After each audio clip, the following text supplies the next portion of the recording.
Aristófanes, o pai da comédia, o costume, o cultor da leveza e da gravidade. Fazemos pouco das coisas, somos um merceeiro metafísico. Se gostarem dessas palavras. Fazemos pouco do alto, do baixo, profanamos tudo o que estiver ao alcance da mão.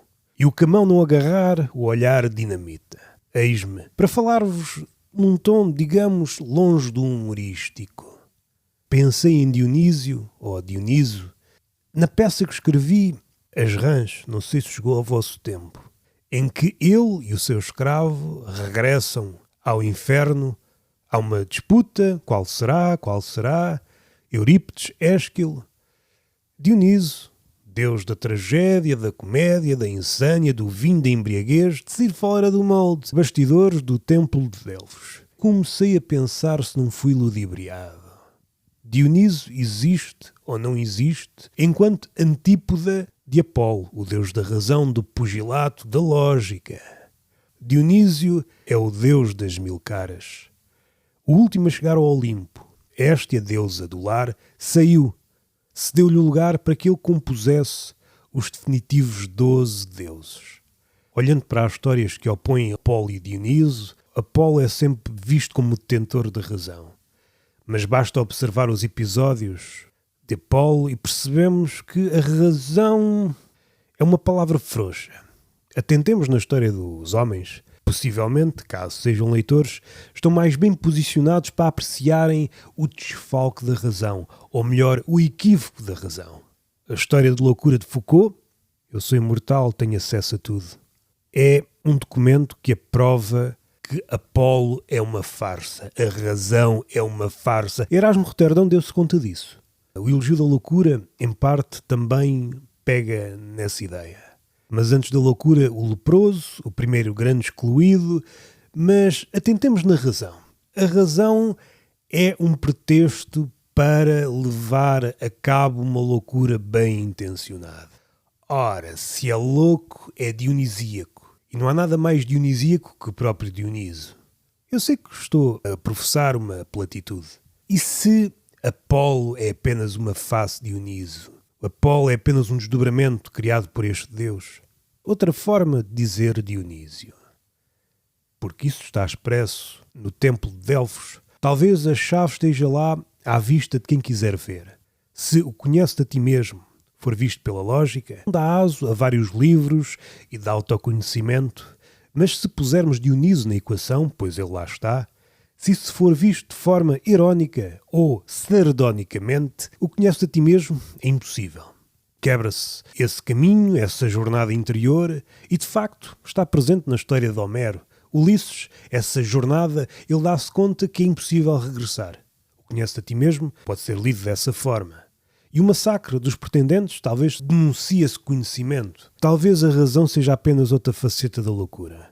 E a loucura seja realmente a mãe.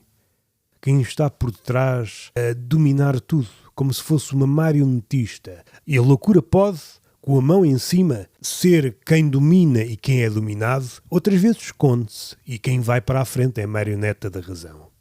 É como se fosse uma espécie de pessoa embriagada pela vertigem.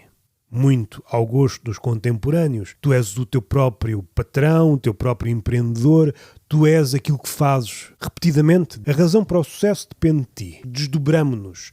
Somos a pessoa, digamos, que dá chicotadas atrás de nós, com a outra mão põe uma cenourinha. Damos chicotadas, anda cavalo, anda cavalo, anda cavalo. Marcamos as costas, qual personagem de Kafka, pois isso incita-nos a ir para a frente. Vemos a chicotada como algo positivo, é a lente deformante do neoliberalismo, e aquela cenoura impele-nos a ir para a frente. E esquecemos-nos ao longo do percurso. A aceleração tem este lado hipnotizante e embrutecedor, estupidificante. Facilmente podíamos chegar com a mão mais próximo da boca e comer rapidamente aquela cenoura. Aquilo é um estratagema que o homem desmemoriado encontrou para si próprio. Transportando para Dionísio, foi um estratagema que Dionísio arranjou para levar a sua loucura avante, a sua comédia avante. A comédia precisa de ter contraste. Apolo é uma criação de Dionísio. O nada em demasia presente no templo de Delfos pela lente de Apolo tem uma leitura. Mas se nos recordarmos que está lá a cara de Dioniso, uma representação de Dioniso no templo de Delfos, isto muda tudo.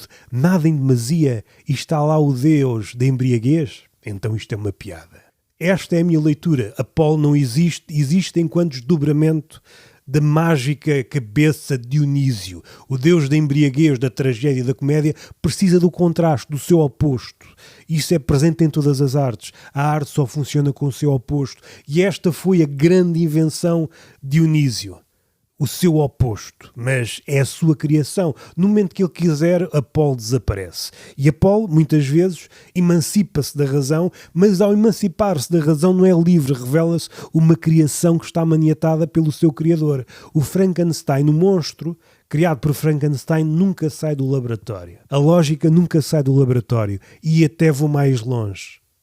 Pegando na história de Zeus, Zeus, que foi o deus mais novo, mas pelo facto de não ser engolido, tornou-se o deus mais velho, todos os outros deuses foram engolidos pelo pai, Cronos, houve aqui uma inversão. Eu acho que há uma leitura próxima a Dioniso, ele ser o último a chegar ao Olimpo.